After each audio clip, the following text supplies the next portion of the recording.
Keir Starmer faces huge Labour rebellion over the Brexit trade deal with the EU, as his MPs ditch his advice and vow to not vote for the pact.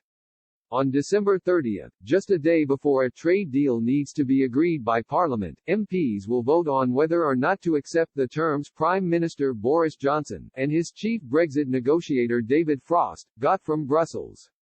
Should a deal not be secured, the UK will leave the bloc with no deal, seeing the nation trade with the EU on World Trade Organization (WTO) terms. This is what many in the Labour Party are vehemently against, as they believe the UK must have a trade pact secured with Brussels before it exits officially on January 1. Such is Labour desire to secure the deal. Leader Sir Keir has demanded all MPs back Mr Johnson's deal, despite many politicians in the party ardent Remainers.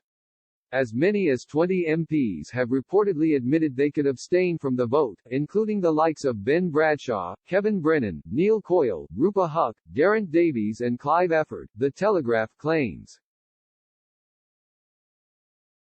It is feared, among some MPs, that they could lose voter confidence in backing a Brexit deal, particularly those in pro-EU areas across the country, including in London. Mr. Coyle, MP for Bermondsey and Old Southwark, told Politico that he wasn't voting for something that so clearly lets down British people, British business, and the UK as a whole. He added that Mr. Johnson's downgrade for the UK should not have any Labour fingerprints on it. Another added, "We don't want to get Brexit blood on our hands." The Labour voting crisis comes despite Sir Keir threatening any shadow minister who goes against the three-line whip on the vote would be axed from front-bench duties. Other fears come from pro-Jeremy Corbyn MPs, who will likely rebel against Sir Keir as a result of the former leader's treatment after he had the whip withdrawn. Yet, it appears unlikely anyone within the shadow cabinet will resign, party insiders claim. In moving to accept Mr. Johnson's deal, Sir Keir said the party would back the government, despite him arguing it was a thin pact.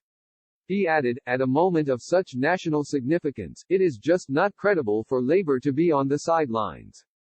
Mr. Johnson and European Commission President Ursula von der Leyen clinched the deal on Christmas Eve after haggling over fishing rights.